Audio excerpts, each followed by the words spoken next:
ഞാനടക്കം ആൾക്കാർ എനിക്ക് ഫോണുണ്ട്. എൻ്റെ ഫോണ് എൻ്റെ തിയേറ്ററാണ്, എൻ്റെ ഫോണ് എൻ്റെ റേഡിയോ ആണ്, എൻ്റെ എല്ലാമാണ് ഫോണിലെ സമയം കളയുന്നത്.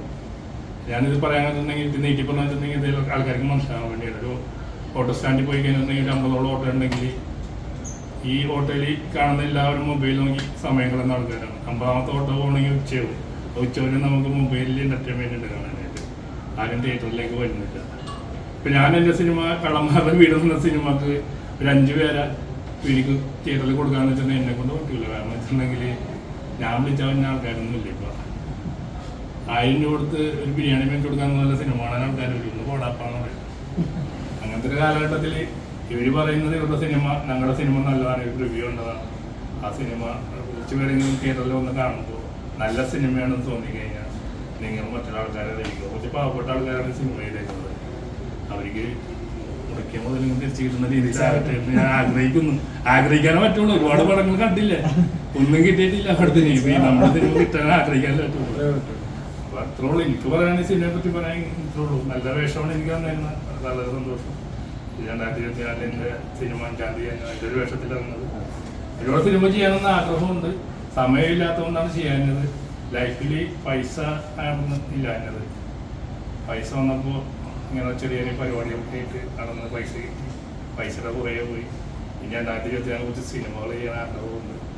ഇപ്പോഴാണ് എൻ്റെ മനസ്സിലൊരു നടനുണ്ട്, എനിക്ക് അഭിനയിക്കാൻ പറ്റുമെന്നുള്ള എൻ്റെ മനസ്സിലൊരു എനിക്കൊരു കോൺഫിഡൻസ് ഉണ്ട്.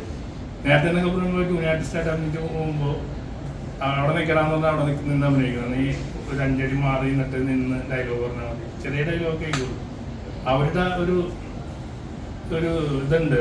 അവർ പറയുന്ന സ്ഥലത്ത് നിൽക്കാനും അവർ പറയുന്ന പോലെ പറയാനും പറ്റുള്ളൂ. ഇപ്പോൾ നമ്മുടെ സുഹൃത്തുക്കളൊക്കെ ഒരുപാട് ആൾക്കാർ ഡയറക്ടറായി, അന്ന് അസിസ്റ്റൻ്റ് ആയിട്ടിരിക്കുന്ന ആൾക്കാർക്ക് ഡയറക്ടറായി. അപ്പോൾ അവരൊക്കെ നമ്മളൊരു കൂട്ടുകാരെ പോലെ കാണണം. അപ്പോൾ അവർ നമ്മളൊരു ക്യാരക്ടർ വരാൻ നേരത്ത് നമുക്ക് എന്തെങ്കിലും ചെയ്യാൻ പറ്റണമെന്നുണ്ടെങ്കിൽ ഫ്രണ്ട്ലി ആയിട്ട് ഇന്നാലും നമുക്ക് ചെയ്യാൻ പറ്റും. ഇദ്ദേഹം എന്നോട് ഫ്രണ്ട്ലി ആയിട്ട് ഇന്ന് എനിക്ക് ഒരുപാട് അവിടെ കുറച്ച് ഫ്രീഡം തന്നപ്പോൾ ഒന്നും കൂടി നമുക്ക് നന്നാക്കാൻ പറ്റി. ഇപ്പോൾ വരും കാലങ്ങളിൽ നമുക്ക് ഇച്ചിരി കൂടി ഫ്രീഡം തന്ന് നമ്മളിത് പോസ്റ്റാക്കാതെ നമുക്ക് നമ്മുടെ മനസ്സിൽ നമ്മളുടെ ഉള്ളിൽ നിന്ന് നമുക്ക് ഒരു കാര്യങ്ങൾ ചെയ്ത് കഴിഞ്ഞാൽ റിയൽ ആക്ടിങ് ആവുള്ളൂ. റിയൽ ആക്ടിങ് എന്ന രീതിയിലുള്ള സിനിമകൾ ചെയ്യണമെന്ന് ആഗ്രഹമുണ്ട്. ഈ സിനിമ അങ്ങനെ ചെയ്യാൻ പറ്റിയിട്ടുണ്ട് അല്ലേ? തീർച്ചയായിട്ടും ആൾക്കാരൊന്ന് കാണുന്നുണ്ട്, എല്ലാവരും പടം കാണുന്നു. ഇപ്പോൾ വിനിശേട്ടൻ പറഞ്ഞ പോലെ ലൊക്കേഷനിൽ നമ്മളൊരു ഡയറക്ടർ എന്നതിൽ പരം ഒരു ഫ്രണ്ട്സിൻ്റെ ലെവലാണ് പറയുന്നത്. അപ്പോൾ പുതുമുഖങ്ങളായിട്ടുള്ളവരാണെങ്കിൽ ശരി, അവരെ അടുത്ത് അടിച്ചേൽപ്പിക്കുന്ന ഒരു ക്യാരക്ടർ നമ്മൾ കൊടുത്തിട്ടുണ്ട്. അവർ ഫസ്റ്റ് ആദ്യമായിട്ട് ക്യാമറയ്ക്ക് മുമ്പിൽ വരുന്നവരാണ്. അവർക്ക് അവരുടേതായ ഒരു ശൈലിയുണ്ട്. ആ ശൈലിയിൽ നിന്ന് നിങ്ങൾ അഭിനയിച്ചാൽ മതി. ജനങ്ങൾക്ക് വേണ്ട ആദ്യം അവരെ പരിചയപ്പെടുത്തുക എന്നുള്ളതാണ്. അപ്പോൾ അവരുടെ ഒരു സ്വന്തം ക്യാരക്ടറുണ്ട്. ആ ക്യാരക്ടറാണ് ആദ്യം പ്രേക്ഷകർ കാണുന്നത്.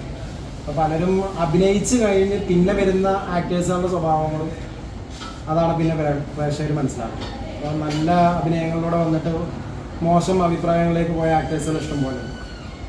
കാരണം അവർക്ക് അവരുടെ ക്യാരക്ടർ അറിയില്ല. അപ്പോൾ ഇവരുടെ ശൈലി എന്താണ്, അതാണ് നമുക്ക് ആദ്യം പ്രേക്ഷകരിലേക്ക് എത്തുന്നത്. അപ്പോൾ ആ ഒരു രീതിയിലാണ് നമ്മൾ ഈ സിനിമനെ ഷൂട്ടിംഗ് സമയത്താണ് ഉപയോഗിച്ചിട്ടുള്ളത്. അപ്പോൾ ഇതിൽ ക്യാമറയ്ക്ക് മുമ്പിൽ വരാത്തവർ, ബിഗ് സ്ക്രീനിൽ ഇതുവരെ വരാത്തവർ, ഷോർട്ട് ഫിലിം ആൽബങ്ങളൊക്കെ ചെയ്തിട്ടുണ്ടെന്നല്ലാതെ ഒരു വലിയൊരു ക്രൗഡിന് മുമ്പിൽ അഭിനയിച്ച് പരിചയമില്ലാത്തവരാണ് അഭിനയിച്ചത്. നന്നായി ചെയ്തിട്ടുണ്ട് എല്ലാവരും.